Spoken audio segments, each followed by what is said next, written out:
wa rahmatullah, chers amis téléspectateurs de Nourul Huda, nous sommes à notre 24e séance qui parle aujourd'hui de la 16e révélation reçue par le prophète Mohammed, paix et salut sur lui. Il s'agit de sourate At-Takathur qui occupe la 102e place dans le Coran glorieux. Mbokk yi gannaaw bu ñu sante yàlla subhanahu wa taala ci xéewal gi munu defal ci daje ci téereem bu tedd bi ñu tollu tey ci suñu ñaar fukkeel bi ak ñeent ci jataayu Nuurul Huda fas yéene taxaw ci fukkeel bi ak juróom benn saar bu wàcc ci yonent bi alayhi salaam. saar boobu mooy suuratu Takathur. boo demee ci alquran da ngay fekk mooy téeméer ak ñaareelu saar ci biir téere bi.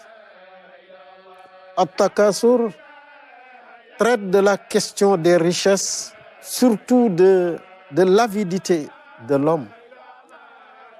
Il traite de la mort qui détruit les fausses passions et les plaisirs. Et il parle enfin du jour où nous devrons rendre compte devant Allah subhanahu wa ta'ala. Mbokk yi suratu Takathur mën nañu ko xaaj ñetti xaaj bu njëkk bi mu ñuy wax xër gu nit xër ci wuti alalu àdduna poñetu àdduna gi wujje gi ci nit ñi di wujje. bu jàllee mu teg ci ñaareel bi wax ñu wàllu dee ni nu lu ngeen daw àdduna bàyyi leen xel ni deew a ngi leen di dàq. te dee moomu mooy hadimul lazat, mooy kiy màbb bànneex yi. gannaaw dee lu fi am moom mooy taxaw ci kanamu borom bi mu àtte jëf. moo tax ñetteelu xaaju saar bi wax ñu bis penc. Il commence par le nom d'Allah, clément miséricordieux. La course vers les biens éphémères, les richesses, vous distrait de l'essentiel jusqu'à ce que vous vous retrouvez dans les cimetières, jusqu'à ce qu'on vous dépose dans votre tombe. Mbokk yi xaaj bu njëkk bi mu ne bismillahi rahmani rahim ci turu yàlla. yàlla moom mooy arrahman ki nga xam ni jëmmam ji yëpp yërmande la. mooy arrahim ki nga xam ni jëfam ak lépp lu jóge ci moom yërmande la. mu ne alhaakumu takathur. ey yéen ñi ëppalante puukarewoo diirante mbagg gëlëm loo na leen. fàtte loo leen li nga xam ne moo taxoon ngeen ñëw àdduna. ngeen nekk ci kan moo ëpp alal ku ëpp njaboot ba jaamootu leen seen borom topp leen ay ndigalam. hatta zurtumul maqabir ci nii nag ngeen fas nekk ba ñu yëkkati leen teg leen ci peggu bàmmeel. Il s'agit ici des biens mal acquis dont que l'individu va acquérir mais que d'autres vont utiliser. Le prophète alayhi salam demandait toujours la protection à Allah subhanahu wa ta'ala. Min malin yakunu wabalan alayya wa yatamatta'u bi ghayri. De biens que moi-même je vais chercher mais qui vont devenir un malheur sur moi alors que d'autres sont en train de jouir de ces biens. Mbokk yi fii alal ji la alquran di wax mooy alal ju lewul ju daganul. nit ki mooy sàkku alal ji dee bàyyi ka fi ñeneen di bànneexu ci alal ji moom ñu koy mbugal ngir alal jooju. bare na lu yonent bi alayhi salaam daan muslu min maalin yakunu wabala alayya. yàlla musal ma ci alal joo xam ni mbugal la may jural lor coono. wa yatamatta'u bihi ghayri, jamono boo xamee ne keneen mu ngay bànneexu di utiliser alal jooju man ma nekk ci biir bàmmeel ñu may mbugal ci alal ji. La meilleure des créatures. Le prophète Mohammed, paix et salut sur lui, nous dit que l'individu dit toujours, se vante, mon argent, mes biens. Et pourtant, il n'a de ses biens que trois choses. Trois choses. Ce que tu manges et qui se retrouve dans les toilettes, l'habit que tu portes qui va finir dans les ordures, et ce que tu dépenses en aumône, dans le bien, dans la voie d'Allah, et c'est seulement cela qui te profitera. Il mourra et laissera le reste à ses héritiers ou aux institutions financières s'il n'a pas averti ses parents de ce qu'il a dans ses comptes bancaires. Mbokk yi yonent bi alayhi salaam mu ne nit da ngay gis nit ñaa ngi tiitaru rek tiitaru maali man maa am lii maa ko moom lii sama alal la mu ne moo ne moom alal ji lu mu bare lu mu néew amuloo ci lu dul ñett yi maa akala fa afna li nga lekk mu rees leneen la mujj ci wanag bi labisa fa abla li nga sol lu mu rafet day ràpp mujj ci mbalit bi waaw aw tasaddaqa fa aqna ak nag li nga xam ne moom nga def ci yoonu yàlla def ci mbaax def ci njekk kooku moom yaaka moom dalay jëriñ adduna bi di la jëriñ alaxira mu ne maa siwa zalika lu mooy lii da ngay dem rek bàyyi ko fi nit ñi di ko jëriñoo wax naa la que léegi yow nga nekk di ko layoo ci kanamu borom. Retiens donc que le verset qui précède Ayatul Kursi, le plus grand verset du Coran, nous dit ceci: croyants, dépensez dans le bien de ce qu'Allah vous a donné avant le jour où il n'y aura ni transaction, ni amitié, ni intercession. Mbokk yi bon képp kenn ci ñun nañu jàpp bu baax ni aaya bi gën a rëy ci alquran muy ayatul kursi aaya bii moo ko jiitu xoolal li muy wax mooy alal ji yaa ayyuha alladina amanu anfiqu mimma razaqnakum yéen ñi ma gëm man yàlla dépensé leen ci li ma leen jox balaa dee di ñëw bis boobu laa bay'un fii wala xullatun wala shafaa amul nga ni bon naa jënd ak njaay naa joxe lii ñu bàyyi ma amul xarit bu lay tinu amul yonent boo xam ne dana la rambu. Voilà notre rapport avec les biens de ce monde. La deuxième partie, qui comprend les versets 3 à 7, nous met en garde contre cette course vers des biens que nous allons laisser derrière nous, contre l'insouciance. Il dit oui, vous saurez bientôt votre sort. Eh oui, très bientôt même. Ah, si vous pouviez avoir connaissance de la réalité, vous verriez l'enfer Jahim. Eh oui, vous le verriez avec l'œil de la certitude. Mbokk yi gannaaw mu wax ñu nit ñi gëlëme ci alalu àdduna ñaareelu xaaj bi dikk di nu dànkaafu ñun pour nanu moytu nekk ci boobu dundin ba fàtte li nga xam ne moom mooy li am solo mu ne kalla dama ni sawfa taalamu léegi di ngeen xam fan la ngeen jëm fan ngeen di mujj ak seen alal ji tumma kalla sawfa taalamuun dama ni daa ngeen ko xam du yàgg sax kalla law taalamuuna ilmal yaqin cey su ngeen mënoon xam mbir yi ci xam-xam bu wér la tarawunna al jahim bon da ngeen di dund ci àdduna mel ni ku jàkkaarloo saa su ne ak safaraw jahim tumma la tarawunna ayna al yaqin su ngeen deful loolu rek daa ngeen gis safaraw jahim ci seen bëtu yaqin ci lu wér. L'insouciance sur la vision de l'enfer nous donne la sensation, cette insistance du moins sur cette vision de l'enfer nous donne l'impression que l'enfer est là en train de nous regarder, de nous épier comme un chasseur face à sa proie. Ok, gis nga ni mu taxawee ci wàllu safara di ngeen ko xam da ngay dem ba da ngay mujj ragal mu mel ni safaraa ngi toog nii di la ëkku comme waa ji nga xam ni rëbb la di ëkku kéwél gi moom nekk ci ngooñ mi di lekk ak di naan ci ndox yi. C'est un avertissement contre le jour où l'enfer rugira. Ce jour-là, les anges, les messagers, les prophètes, les shuhada, tous seront pris de terreur et tomberont à genoux devant l'immensité des supplices de l'enfer qu'ils voient. Mbokk yi dafa ñuy artu ci bis bi nga xamee ni safara dana xaacu yëmmu. bis boobu da ngay gis malaaka yi, da ngay gis yonent yi, da ngay gis ñi shahidoon ci yoonu yàlla nga xam ne ñooñu dañuy dem aljanna, ñooñu dañuy tiit ba dañuy daanu ni groupe sukk ci seeni oom ngir tiitaange ak njàqare bi ñu jànkonte.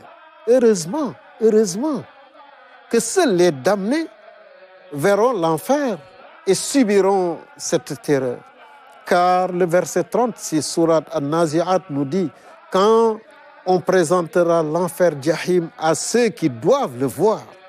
Et le verset 91 sourate Ash-Shu'ara précise qu'on forcera les dévoyés à regarder l'enfer. Mbokk yi ñu sant yàlla bi nga xamee ni wax nañu ni ñi alku rek ay gis safara, ñeneen dem aljanna duñu gis safara wi. wax na ko suratu Nazi'at wa burrizatil jahimu liman yara. dañuy ñëw teg safara wi gaaral ki ñi nga xam ne ñoo ko war a gis. suratu Shu'ara mu ne burrizatil jahimu lil ghaawin. ñooñu mooy ñi nga xam ne ñoom seen xol dafa jeng, ñooñu mooy ñi jàddoon yoonu yàlla, ñooñu mooy ñi nekkoon ci yoonu ndëngate. Amis téléspectateurs, l'évocation du cimetière dans les premiers versets, suivi de la mise en garde contre les richesses, ces richesses mal acquises, ces richesses éphémères, nous rappelle quand le prophète alayhi salam dit à ceux qu'il vit en train de rire et de se distraire, rappelez-vous de la mort, rappelez-vous la mort, celle qui gâche les plaisirs. Celui qui pense à la mort quand il est dans la difficulté sera consolé. Celui qui pense à la mort quand il est dans une période de bonheur et de faste sera humble et reconnaissant.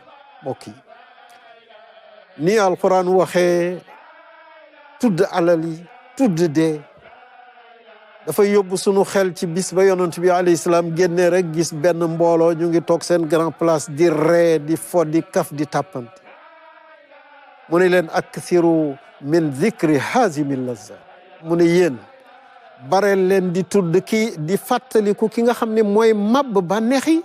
kan mooy màbb bànneex yi mu ne mooy dee.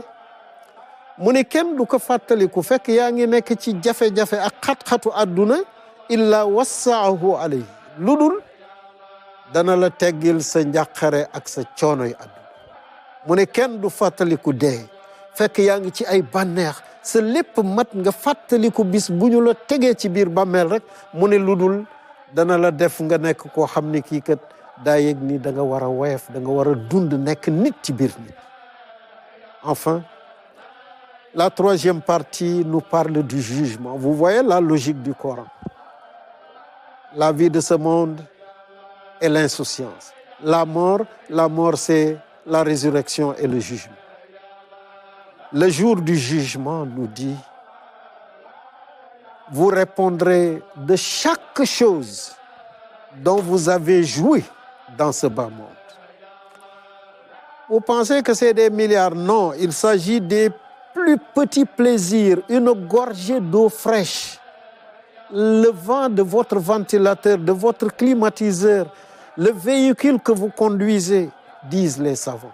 Mbokk yi ñetteelu xaaj bi dikk gannaaw bi munu waxee dundu àdduna bi ñu bàyyi xel ci deewa ngi dikk dee bu dikkee lay li nu dund ci àdduna moo fi des mu ne ñu thumma la tusalunna yawma izin anin naim gannaaw yii nag gannaaw dee waat naa ni bépp xéewal bu ngeen masa xéewloo ci àdduna da ngeen ko lay ci kanam borom bu ñu waxee loolu dañuy foog ni bon mooy étage yu rëy yi milliards yi déedéet borom xam-xam yi ni mu ni mooy guuxu ndox bu sedd nga dox sonn rek ñu jox la kaasu ataaya nga naan nga toog tàng ventilateur bi upp la nga bëgg dem dugg ci oto bi am nga paas mu ne yii moom mooy li ñu lay laaj ëllëg.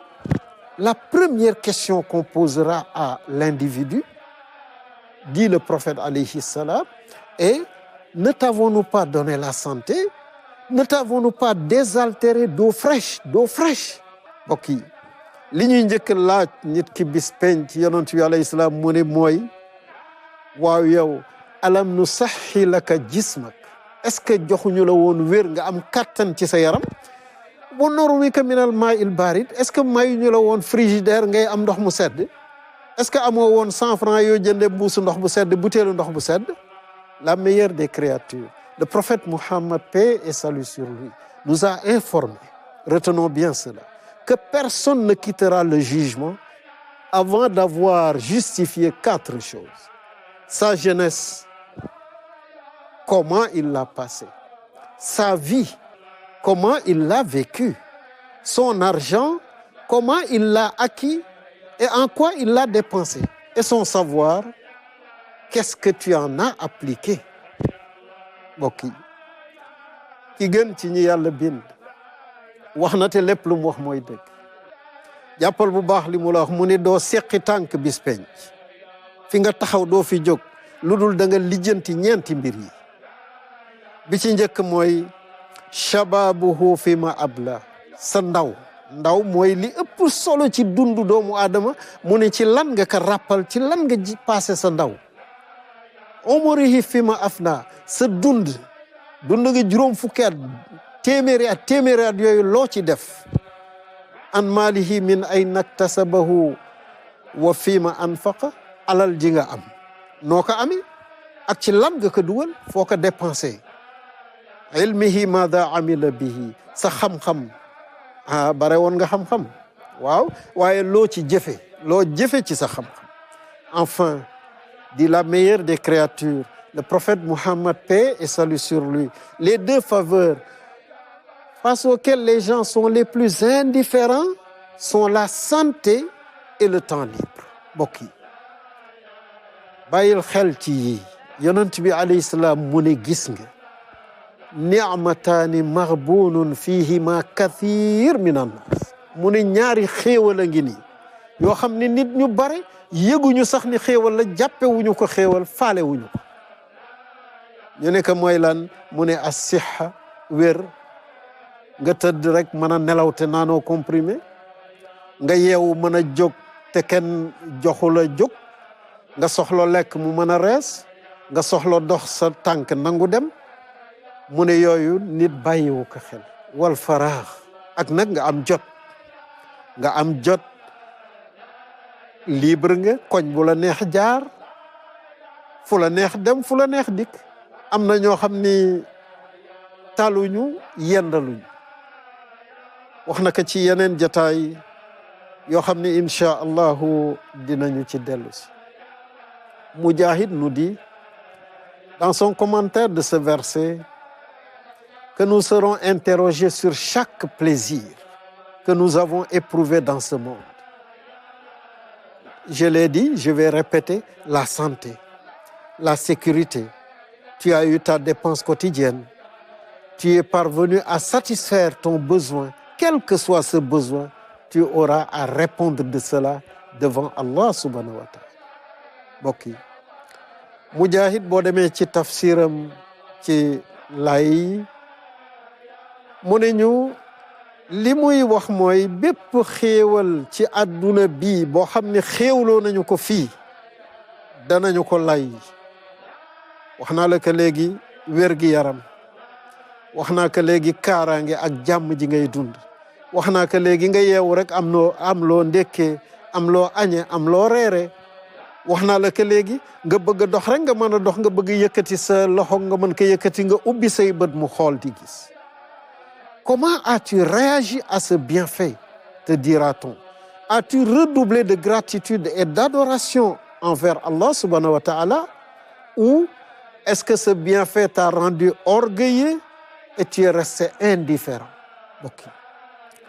xam nga luñ lay laaj Mujahid mu ni dañu la naan waaw yow nan nga taxawe bi nga jotee xéewal gi, bi nga ko jotee ba pare nag loo def? ndax dafa la xiirtal ci nga gën a sant sa borom dolli jaamu sa borom wala ndax xéewal gi dafa la jubal ci nga nekk koo xam ni kii ku goree di sa digganteeg sa borom nga taxaw di fëgg sa dënn naan man lii dama ko yoyoo lii sama xam-xam lii sama pexe lii sama alal ma ko jox ba tax nga sàggane lii la yàlla defal ci xéewal mu ni lii dañu la koy laaj. Rendons donc grâce à Allah subhanahu wa ta'ala, le sublime, le seul grand, et demandons-lui de nous donner un cœur reconnaissant, une langue qui le glorifie. Pureté à toi. Nous attestons qu'il n'y a pas d'autre divinité que toi seul, Allah subhanahu wa ta'ala, et te demandons de nous pardonner nos fautes et d'accepter notre repentir. Mbokk yi nañu sant Yàlla subhanahu wa ta'ala moom mi nga xam ne moom dong mooy yeyoo cant moom dong mooy ki màgg moom dong mooy ki nga xam ne moo sell ñu ne ko yow borom bi urzuqna qalban shakira may ñu xol yoo xam ne dafa lay sant boole ñu ci ñi lay sant wa lisaanan dhakiran nga defal nu làmmiñ boo xam ne da lay gërëm di la tudd saa su nekk subhanaka allahumma wa bihamdik nashhadu an la ilaha illa anta nastaghfiruka wa natubu ilayk ñu nekkoon fii ci Nuurul Huda di ñaan yàlla subhanahu wa ta'ala yal na yàlla doon suñu ndimbal mbokk yal na yàlla doon suñu ndimbal musal ñu ci càggan musal ñu ci ñàkk yëg yal na yàlla doon suñu ndimbal yàlla bu nu yàqu yàlla bu nu yàqule topp yàlla gën a jafe ci jamono yi nuy dund yal na nu ko yàlla yombal mooy yàlla fi gën a yomb yal nañ ci yàlla musal yàlla defal nu mujj gu rafet làq nu fu yàq egg